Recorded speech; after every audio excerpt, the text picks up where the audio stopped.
नमस्कार दोस्तों, स्वागत है आपका अपने YouTube channel success point Saidpur में। दोस्तों आज है 26 मई और 26 मई के जितने भी इम्पॉर्टेंट क्वेश्चन बने हैं मैं आपके लिए लाया हूं, जो कि आपके आगामी प्रतियोगी परीक्षाओं के लिए काफ़ी महत्वपूर्ण है। और अगर आप जो है इस वीडियो को शुरू से अंत तक देखिए तथा लाइक शेयर कमेंट ज़रूर कीजिए, तथा अगर चैनल को सब्सक्राइब नहीं किए हैं तो कृपया चैनल को सब्सक्राइब कर लें तथा बेल आइकन को दबा दें, जिससे जितनी भी हमारी वीडियो पड़े उसका नोटिफिकेशन आपको सबसे पहले मिल जाए। तो 25 मई के करंट अफेयर के क्वेश्चन का सही जवाब श्रवण कुमार चौहान, पूजा कुमारी तथा महिमा मिश्रा ने सही दिया है। आप लोगों को सक्सेस पॉइंट सैदपुर की तरफ से धन्यवाद। तो दोस्तों आज चलते हैं आज के पहले क्वेश्चन की तरफ। तो आज का पहला क्वेश्चन है, किस भारतीय महान हॉकी खिलाड़ी का निधन हो गया है? इसके 4 विकल्प हैं। पहला है बलवीर सिंह सीनियर, दूसरा है सुनील केसरी, तीसरा है उधम सिंह और चौथा है मनप्रीत सिंह। तो इसमें आपका जो पहला विकल्प है बलवीर सिंह सीनियर वह सही है। अब हम इनके बारे में थोड़ा सा जान लेते हैं। भारतीय हॉकी के दिग्गज खिलाड़ी बलवीर सिंह सीनियर का 95 वर्ष की उम्र में निधन हो गया है। वह 1948 से 1952 और 1956 के ओलंपिक गोल्ड मेडल जिताने वाली टीम के हिस्सा थे।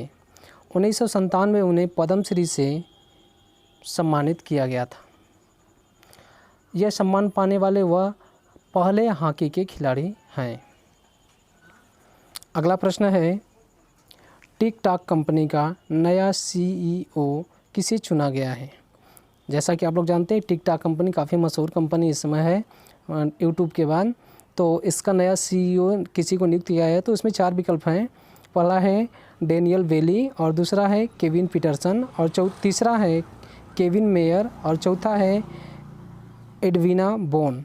तो इसमें आपका जो तीसरा विकल्प है केविन मेयर वह सही है। अब हम लोग केविन मेयर के बारे में जान लेते हैं। केविन मेयर एक अमेरिकी व्यापारी हैं। इन्हें हाल ही में टिक टॉक कंपनी का CEO नियुक्त किया गया है।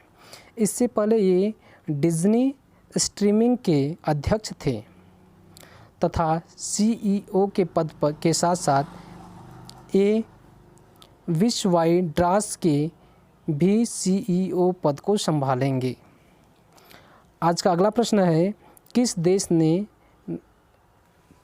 देश ने नया स्पेस ऑपरेशन स्क्वाड्रन लॉन्च किया है? इसके 4 विकल्प हैं। पहला है अमेरिका, दूसरा है भारत, तीसरा है जापान और चौथा है बांग्लादेश।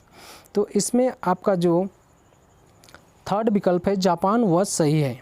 तो हम लोग इसके बारे में जान लेते हैं थोड़ा सा। जापान ने पहला विशेष संचालन स्क्वाड्रन का परिचालन शुरू किया है।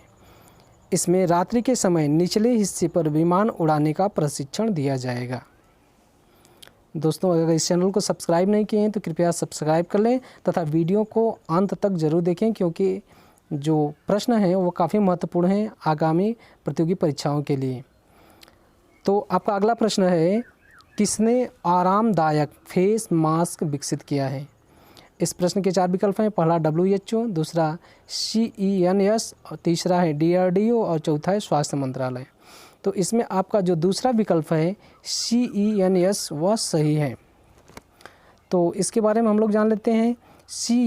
CENS ने आरामदायक फेस मास्क विकसित किया है जो कोरोना संक्रमण को रोकने में सक्षम है।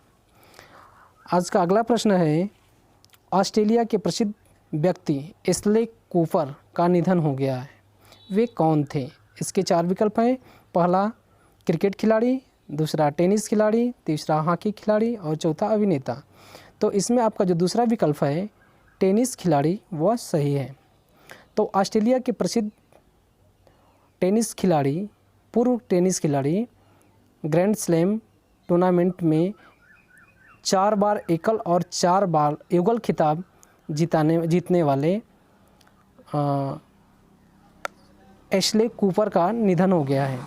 इनका जन्म 15 सितंबर 1936 ईस्वी में मेलबर्न ऑस्ट्रेलिया में हुआ था और इनकी मृत्यु 22 मई 2020 को ऑस्ट्रेलिया में ही हो गई है।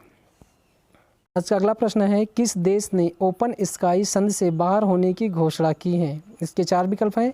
पहला अमेरिका, दूसरा भारत, तीसरा जापान और चौथा चीन।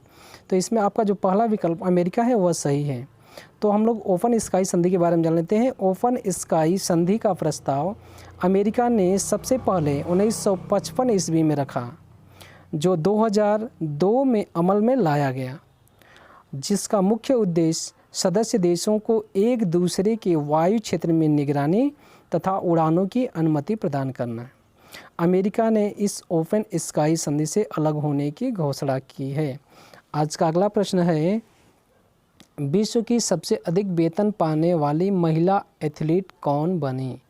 इसके 4 विकल्प हैं। पहला जाह्नवी ओसाका, दूसरा है नाओमी ओसाका, तीसरा है मारिन कैरोलिना, चौथा है सेरेना विलियम्स। तो इसमें आपका जो दूसरा विकल्प है नाओमी ओसाका वह सही है। अब हम इनके बारे में जान लेते हैं। नाओमी ओसाका एक पेशेवर टेनिस खिलाड़ी हैं। ये जापान के टेनिस खेल का प्रतिनिधित्व करती हैं। इनका जन्म 16 अक्टूबर 1997 ईस्वी ओसाका जापान में हुआ था। वर्तमान समय में ये सबसे अधिक वेतन पाने वाली महिला एथलीट खिलाड़ी हैं। आज का अगला प्रश्न है, भारत और बांग्लादेश के बीच कितने आमद बंदरगाह पोर्ट ऑफ कॉल जोड़े गए हैं? इसके 4 विकल्प हैं। पहला 3, दूसरा 5, तीसरा 7 और चौथा 10। तो आपका जो दूसरा विकल्प है 5 वह सही है। अब हम लोग पोर्ट ऑफ कॉल के बारे में जान लेते हैं। पोर्ट ऑफ कॉल का आशय ऐसे बंदरगाह से है जिसका प्रयोग मालवाहक या यात्री जहाज़ द्वारा सामान और यात्रियों को उतारने या चढ़ाने के लिए किया जाता है। ऐसे बंदरगाहों का प्रयोग जलपोतों द्वारा ईंधन की आपूर्ति के लिए किया जाता है और वर्तमान में 5 बंदरगाहों को पोर्ट ऑफ कॉल के रूप में भारत और बांग्लादेश में सम्मिलित किया गया है। आज का अगला प्रश्न है, राष्ट्रमंडल दिवस कब मनाया गया? इस प्रश्न के 4 विकल्प हैं। पहला 22 मई, दूसरा 23 मई, तीसरा 24 मई और चौथा 25 मई। तो इसमें आपका जो तीसरा विकल्प है 24 मई वह सही है। तो हम लोग राष्ट्रमंडल के बारे में जानते हैं। राष्ट्रमंडल दिवस हर वर्ष 24 मई को मनाया जाता है। विश्व के लगभग उन सभी देशों में राष्ट्रमंडल दिवस मनाया जाता है जहां ब्रिटिश शासन हुआ करता था।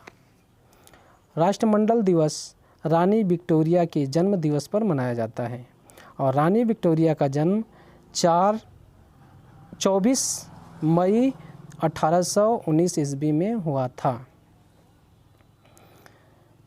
आज का अगला प्रश्न है, किस राज्य ने उद्यमिता के लिए युवाओं को प्रोत्साहित करने के लिए स्टार्टअप फंड शुरू किया है? इस प्रश्न के 4 विकल्प हैं। पहला दिल्ली, दूसरा उत्तर प्रदेश, तीसरा बिहार और चौथा मध्य प्रदेश। तो इसमें आपका जो दूसरा विकल्प है उत्तर प्रदेश वह सही है। तो हम लोग इसके बारे में भी थोड़ा जान लेते हैं, क्या है स्टार्टअप फंड।